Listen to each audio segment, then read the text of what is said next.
Good afternoon everyone, welcome to our talk. Today I'm going to present you IoT Skimmer, the energy market manipulation through high wattage IoT botnets. Let me start with the IoT Skimmer team. We're a group of researchers in the Communication Assurance and Performance Group at Georgia Tech. I am Toit Shekari, a PhD candidate, and my lab mate Selena Ring, who helped me in data analysis and collection. And we're both are advised by the director of the lab and also our PhD advisor, Dr. Bea. Let's start with the brief background on the power grid structure. Generally, every power grid has three main sectors: generation, transmission, and distribution. In the generation section, the major portion of the required energy by the customers is generated by big producers such as nuclear power plants or wind farms, solar farms, hydraulic power. Then the generated power is transmitted over long distances using transmission lines or the transmission sector. And then when it nears the customers, the voltage is stepped down, and the energy is distributed among the end users with distribution lines or in the distribution sector. At the end of this chain, we have the commercial or industrial users, and also we have the residential customers.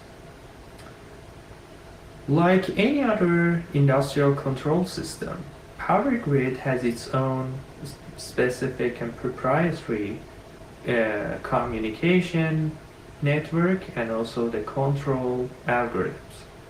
For the communication network that is responsible for collecting the measurements throughout the power grid to make them available for the monitoring and decision-making purposes in the control center, we have a system called Supervisory Controlled and Data Acquisition System, or SCADA system. And this system is responsible to collect different measurements throughout the power grid from different substations and power plants. And the raw data then they're communicating, they're sent back to the control center, they are being monitored by the human operators, and they have automated and manual tools to process the raw data and make control decisions on the processed data. Then they send back the decisions to the substations and also the power plants, and the decisions could be switching a specific power line or even changing the output power generation of a specific generation or a specific power plant. With the explosion of the high performance computing devices and also with the emergence and explosion of measurement devices in the power grid, the concept of the power grid has changed a lot.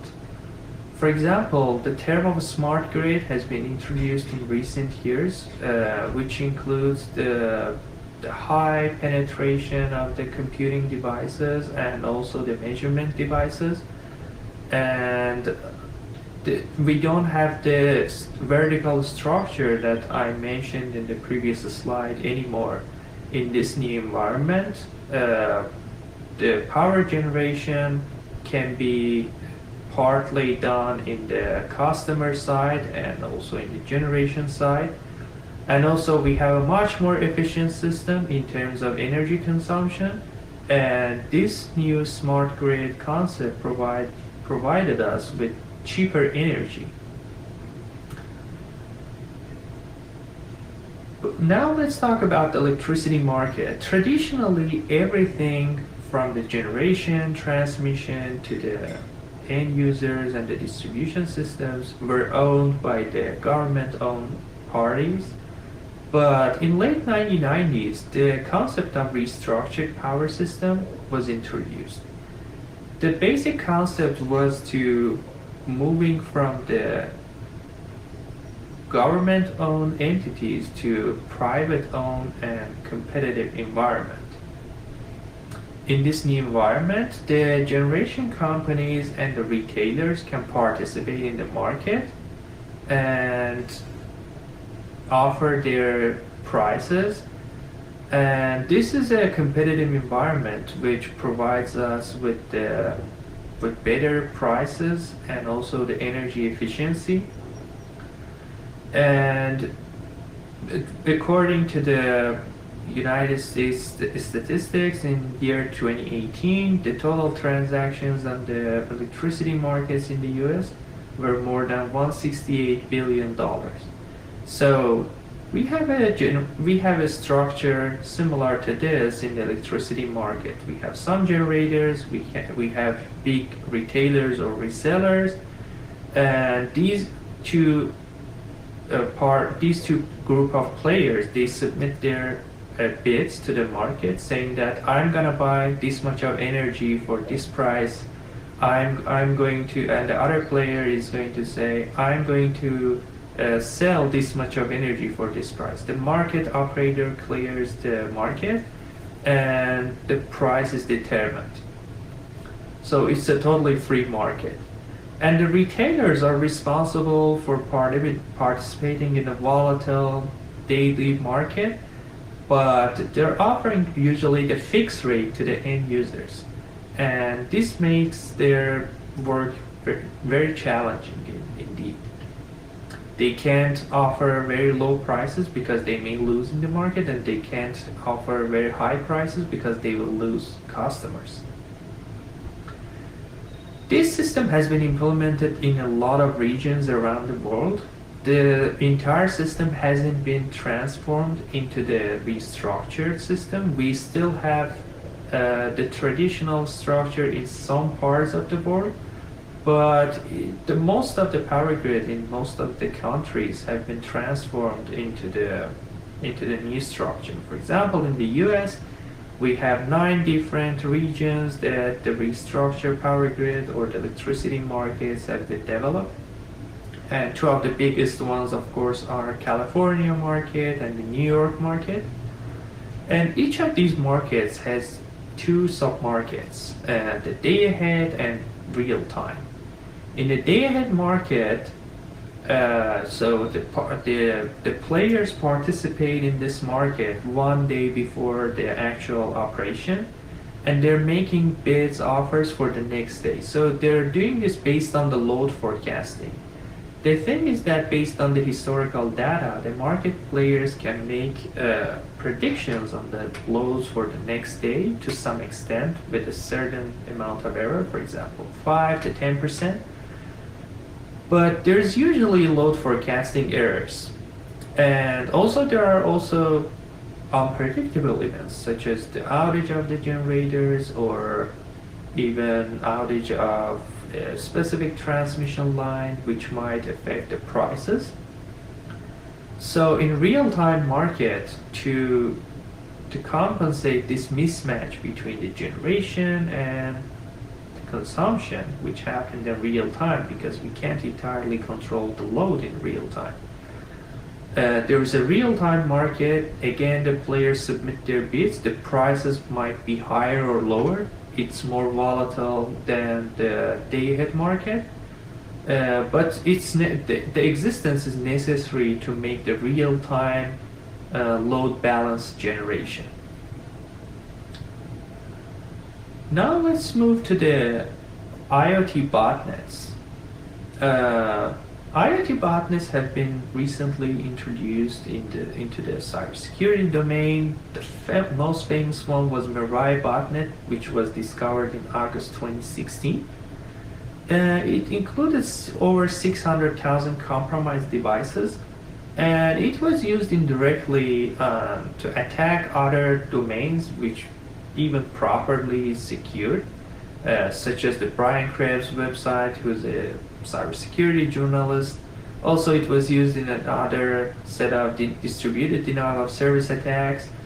But after the release of the source code of this botnet, the similar botnets have emerged, such as LoaBot, Hajime, BreakerBot, and they're distributed all over the world. So we're going to even hear more about the IoT botnets in the future. And this figure shows the geographical distribution of this market, of this botnet. But for the attack, as far as for the attacks on the financial markets, there's been a lot of market manipulation cases, which can be defined as a deliberate and malicious interference with the market values to create an artificial price for a tradable entity.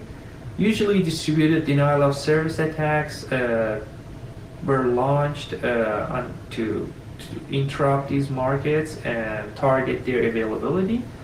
Two of the most famous ones I've mentioned in this slide. Attacks on the electricity markets. There has been always market manipulation cases in electricity markets, but we have no proof or evidence of the existence of any significant cyber attack on the electricity market. For example, in the U.S. Federal Energy Regulatory Commission reported 16 potential market manipulation cases in 2018, and 14 of which were closed with no action. But most recently, in the past couple of months, UK electricity market experienced a major cyber attack, and you can read the detailed article here.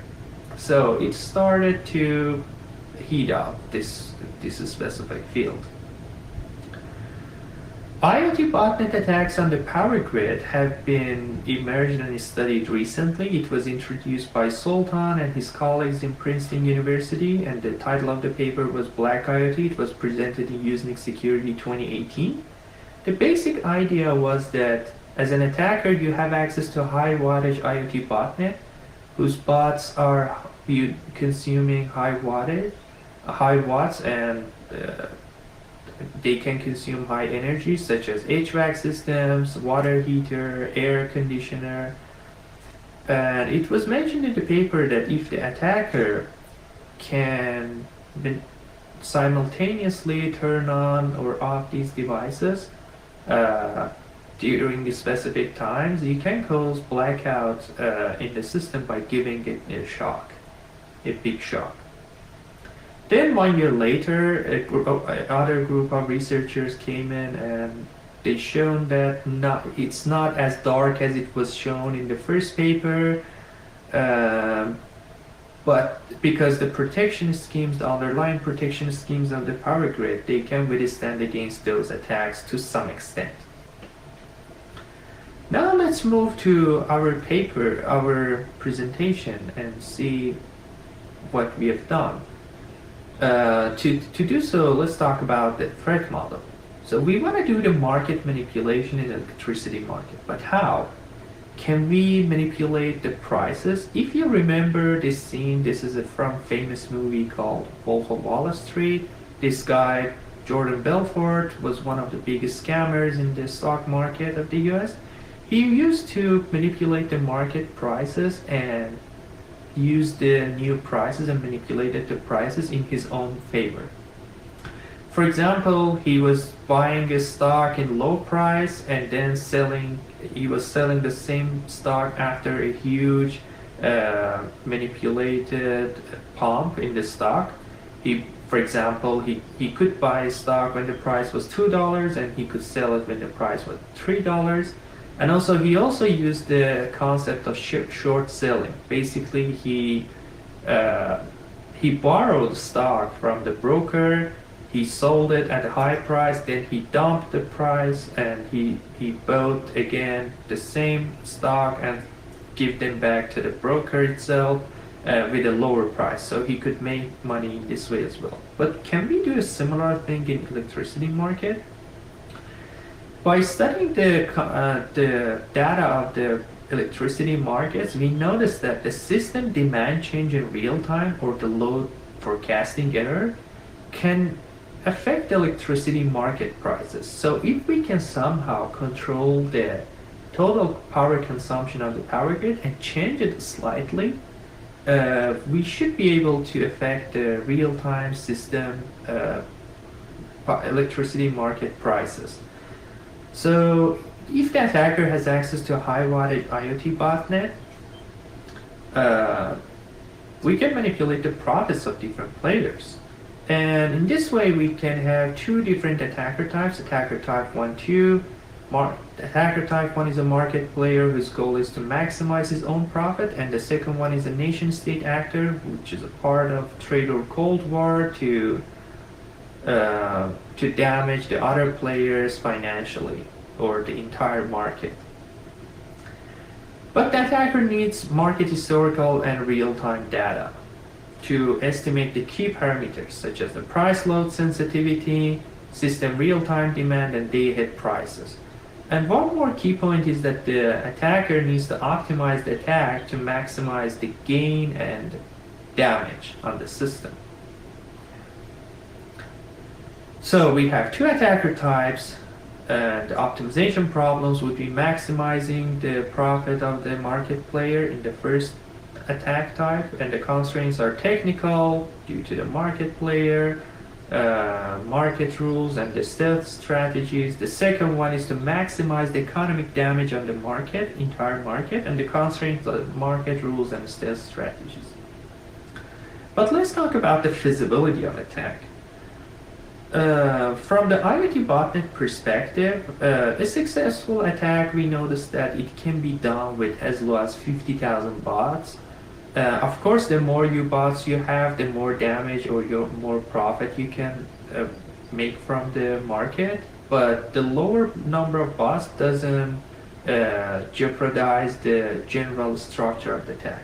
And also, you can build and rent a decent botnet, such a botnet with almost $4,000 per month. But this is even not comparable to the attack game, because you can gain millions of dollars per day with such market manipulation. But the key point is that your bots should be high wattage. But do we have such number of high wattage devices, for example, in the US? And this right-hand side figure shows the total number of the smart thermostats in the North America region. As we can see, there are over 30 million devices like this in the North America region in 2020. And this makes it feasible because this is just one of the devices, available devices. Imagine that we have hundreds of such devices in the environment, and if we are able to compromise less than 1% of those devices, we should have a very, very big botnet. And also, this table shows the available botnet rental services, and as you can see, there are a lot of services for renting with different botnet size, with different rental costs, with different duration, bandwidth. One thing to note here is that these are not necessarily high wattage devices. So, but we can actually extrapolate this table to estimate the price of a high wattage device, even if the price of renting a high wattage device is 10 times, 20 times bigger than this, even 100 times bigger than this. It's still feasible to perform the attack, and we're expecting to see more high wattage devices in the future after the publications of these recent research works. From the power grid perspective, we can see that these two figures show the day-ahead and real-time market prices of the New York market. As you can see, the day-ahead prices are lower than the real-time prices in this specific hour, and this is because of the load forecasting error that happened at that time. From the end user's perspective, and the attack's effect on the billing statement, by some technical analysis, we know that the average power consumption of American homes is almost 900 kilowatt hour. And if we assume that we have 100,000 bots, each bot consuming 3 kilowatt of power, and we perform the attack 100 days per year or 8 days per month, not every day, and each device can be turned on or off for 3 hours on average, its effect is going to be 7% increase in the billing statement in the most severe case of the attack. So it's almost unnoticeable. So if you're paying $100 for your electricity bill, if you have a compromise bought in your house, you're gonna pay $107, which is totally unnoticeable. But we need stealth strategies to guarantee the repeatability and the attack, and this repeatability will increase the attack gain in general. And this increase in the attack gain will add to the motivation of the attackers, and also the stealth would add to the motivation of the attackers to avoid law-related repercussions. The first stealth strategy, we need to hide the attack from the market operator. So, but can you change the demand of the system severely? Most likely no, because the system operator would easily notice there is something weird going on. This is not a typical load profile in the system, and there's something weird going on, so it's probably an attack. So, but if we limit the attack and if we limit the market demand manipulation to a typical load forecasting error, similar to what we have shown in this figure, it's almost unnoticeable. So as a market operator, when I'm seeing one of these curves here as a load, real-time system load, and the black line shows the day-ahead line, day-ahead load forecasting line, we're changing the system demand in the error band. So it's almost unnoticeable, and you can't distinguish between the actual system change or actual load forecasting error or any attacks. The second strategy would be the frequency of the attack. You can't launch the attack every day because you're incurring too much risk and there's a high chance of being caught and detected. But if you launch the attack 100 days per year, it's reasonable because you're launching the attacks 8 days per month, and even if you're too conservative, you can reduce this number to 50.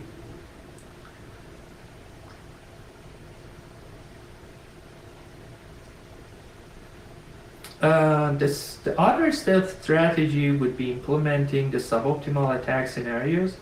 And we can choose a suboptimal attack vector. This will make it harder for the market analyzer to detect the attack, and he might find the other innocent players guilty in this case.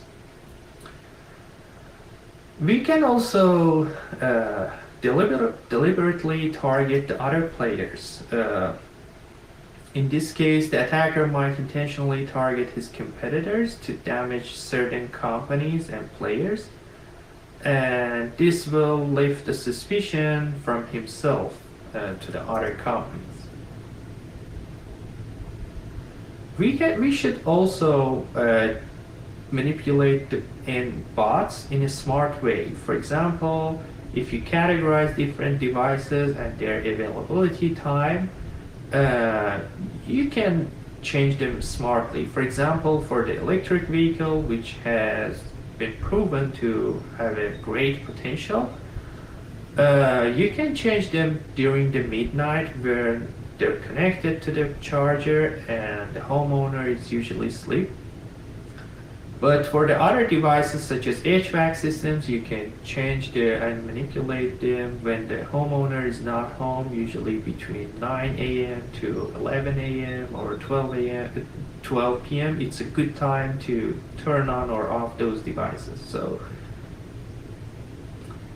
now let's talk about the numerical results. For evaluation purposes, we didn't implement this specific attack, IoT Skimmer, in practice because it has a huge financial effect on the market, and just to avoid the law-related repercussions, we used real-world data analysis for showing the effect of the attack from the two biggest markets in the US, New York and California markets. We collected 1 year data from those markets from their official website because they're sharing their real-time information officially from their websites, and they're updating that every 5 minutes, and it's just crazy. The first step would be estimating the key parameters based on the historical data. The first parameter is the price load sensitivity. So we need to estimate that at every hour, if we change the price to a certain point, if we change the demand to a certain point, how much price is going to change. By studying the historical data of the New York market and California market, we noticed that we obtained these two figures for the price load sensitivity. As you can see, it's different for different markets, but the trend is almost the same, but the numbers are a little bit different. So you have to analyze the historical market of each specific market to obtain this parameter. It's different for each market. And also for estimating the error band and load forecasting error band of different markets, we studied again the historical data and we obtained these two figures. The top figure is for the New York and the bottom figure is for the California market. Okay, for the attacker type 1, attacker is a market player and a typical power plant owner with 2,000 megawatt capacity. We assume that the market player has this specific characteristic. And we showed that for different botnet sizes and for on average different power consumption in each bot. One represents 1 kilowatt, 2 kilowatt, 3 kilowatt for average of the power consumption of each bot. And this is the size of the botnet. As the size of the botnet increases, we have a bigger a daily additional profit. But for a typical botnet size, such as 100,000 bots, we can make almost 50,000 per day or additional profit for this specific market player. And at the same time, we're keeping the attack stealthy. As you can see, for different attack gains, we're still within the error band, and the market operator cannot notice any unusual activity from the load profile of the system. For the attacker type 2, which is a nation-state actor, he can do this based on as a part of a trade or Cold War, and he wants to target the, let's say, generation side companies. As you can see, in a typical botnet size of 100,000 bots, the attacker can make, in the New York market, he can make almost $2 million economic damage per day that he launched the attack. So if he launched the attack 100 days per year, it's going to be $100 million. And again, the trend is very similar. Once you increase the size of the botnet, the economic damage would increase as well. And also, if the average power consumption of each bot increases, the attack gain also increases as well. Again, the attack is stealthy. We're changing the system demand in the error band, and the system operator cannot notice any change in the system.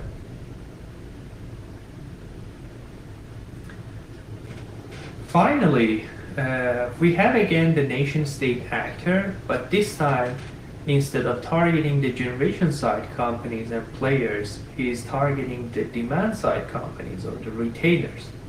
Again, with a typical botnet size of 100,000, 150,000, we have over 2 million economic damage, which can he incur daily on the market players. Again, we have the similar trend. As the size of the botnet increases, the gain of the attack increases as well, and also as the average power consumption of each bot within the botnet increases, we have the increase in the attack gain as well. But we talked about the attack effect based on the real world data information, but what about the countermeasures? What we can do to prevent this attack or even reduce the damaging consequences? The first countermeasure that we propose in this presentation is to develop a real-time IoT monitoring database. So what is this concept? Let's say we convince the big vendors of the IoT, such as high wattage IoT developers such as Honeywell, Nest, or General Electric, Schneider Electric, to register a portion of their devices in an online database where we can monitor the real-time behavior of those devices, such as if they can if they're being simultaneously turned on or turned off. And in this case, if there is any suspicious behavior in a portion of those devices, we can treat it as an anomaly, or we can detect something is going wrong. For example, if we can only register 1% of the all high wattage available high wattage IoT devices, and if we're seeing weird behaviors and simultaneous behaviors in certain hours in just 1% of those 1% devices, we can conclude that there's something going wrong here. The other countermeasure would be revisited market data sharing. And in this case, we're arguing that the data privacy plans should be developed not to share this real-time market data with everyone in the public. This will almost significantly reduce the risk of nation-state attacker. Even for the market players, we propose to release the pre-processed and delayed version of the data instead of the real-time version. And by implementing this specific countermeasure, we can see the attack game for the nation-state actor is significantly reduced here. Again, the other countermeasure could be a policy-related thing, and it's limiting the price sensitivity in the real-time market. So in this case, we don't allow the price change from like 0 or even negative to an astronomical value. In this case, if you can limit the price, for example, to 20%, the attack gain here in this figure, we've shown that it reduces a lot. Finally, as far as the conclusions and possible directions, an IoT botnet-based attack on the electricity market was introduced in this presentation, and it was the first market manipulation cyber attack that is available in the literature. Its effect was analyzed on 2 sample big electricity markets in the US, California and New York markets. As we've seen by our data analysis, you can cause over $24 million. You can make over $24 million further yearly profit as a malicious market player. And even for the nation-state actor, you can cause $350 million economic damage on the market players. Finally, we proposed a set of practical countermeasures to reduce the attack gain and to reduce the damaging consequences of the attack. And we hope to raise the attention of the market operators that this unnecessary data sharing might be maliciously used by different ways to attack the market. But for the future work and possible direction, we think that the further research and analysis are required to develop more effective countermeasures to defend against the IoT skimmer attack and the similar attacks in this domain. Thank you for listening to our presentation, and we're here for the questions. Thank you.